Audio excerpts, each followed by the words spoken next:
अध्यात्म म्हणजे न दिसणाऱ्या गोष्टीचं ज्ञान.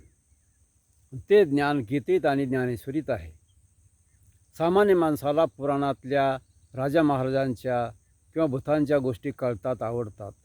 परंतु हे ज्ञान कळत नाही किंवा त्याची गोडी लागत नाही. कारण न दिसणाऱ्या गोष्टीवर विश्वास कसा ठेवायचा हा मानवाचा स्वभाव आहे.